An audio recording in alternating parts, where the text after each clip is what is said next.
In 1950s and 60s America, segregation wasn't just a social norm, it was the law. These laws, known as Jim Crow, kept black Americans shut out of everyday life.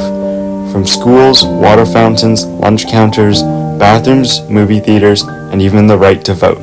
It was a system built on fear, power, and silence. In 1955, that silence was shattered. Emmett Till was just 14 years old when he left his home in Chicago to visit his family in Money, Mississippi, where he was accused of whistling at a white woman. That was all it took. Days later, he was kidnapped, tortured, and murdered by two white men, Roy Bryant and J.W. Milam. At their trial, an all-white jury took only 55 minutes to set them free. But Emmett's mother, Mamie Till Mobley, made a choice that would echo across the country. She held an open casket funeral, forcing the world to see what had been done to her son. Emmett's murder would become the spark that lit the fire for the civil rights movement as we know it. His death was a national awakening, a brutal reminder that the justice system had failed, and that change would not come quietly. In 1961, James Meredith, a native Mississippian and Air Force veteran, wanted to attend the University of Mississippi, colloquially known as Ole Miss. He applied twice and was denied twice for technical reasons. These reasons being, of course, that he was black. This denial, based on skin color, was in direct violation of the Supreme Court's 1954 ruling in the Brown v. Board of Education, which had declared that the separate but equal doctrine that had ruled the South for so long was unconstitutional.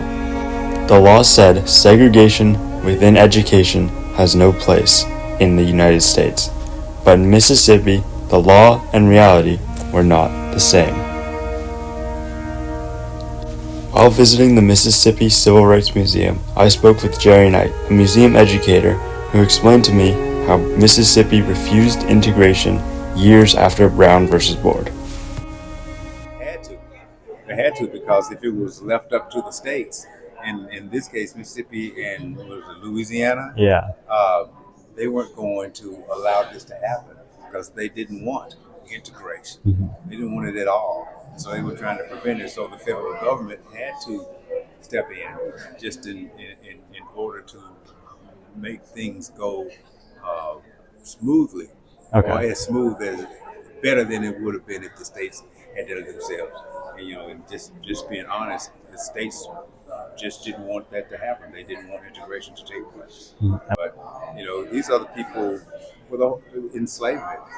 And even though people don't want to think that after all this time enslavement is still impactful, but it is. That same attitude, the same attitude exists from that time to now. So it was the same thing. It was about white supremacy and just the idea of keeping that power that you had in this country, and just to keep hold of it, because once you integrate it, that was going to change a whole lot of things, as it should. Despite Mississippi's refusal to integrate, Meredith did not back down. He filed a lawsuit against Ole Miss, backed by the NAACP and with the support of civil rights leader Medgar Evers. For nearly 2 years, the case made its way through the courts, and when the U.S. Supreme Court finally ruled in Meredith's favor, Mississippi still refused to admit him. Governor Ross Barnett publicly defied the federal ruling. The state used delay tactics and bureaucracy to keep Meredith out, hoping that the pressure would eventually make him quit. On the 30th of September, 1962, James Meredith arrived on the Ole Miss campus, and what followed was absolute chaos. White mobs rioted, bricks were thrown, guns were fired. The federal marshals, there to protect Meredith and ensure his enrollment, were attacked. 2 people were killed and hundreds were injured. John F. Kennedy, the President of the U.S., sent over 30,000 federal troops to restore order.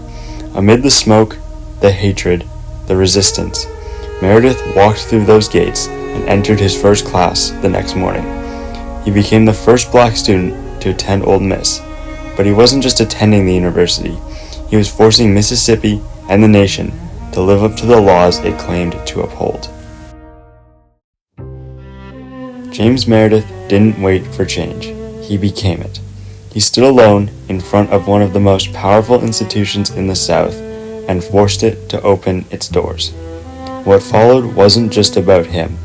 His actions challenged a system, moved a nation, and proved that one person, with focus and courage, can start something much bigger. He wasn't a celebrity. He didn't have a mass following behind him, but his bravery sparked a chain reaction of federal action, public attention, and the future of students who saw themselves in his story. The truth is, systemic change starts with individual action. It starts with one person who refuses to accept that's just the way it is, and it continues when the rest of us decide not to look away. You don't have to risk your life to do something meaningful, but you do have to care enough to learn. So here's one place to begin. Spend 10 minutes reading or listening to something that helps you understand today's racial issues. A podcast, an article, personal story. Something that makes you think. Because awareness is that first step, and you can't change what you don't understand.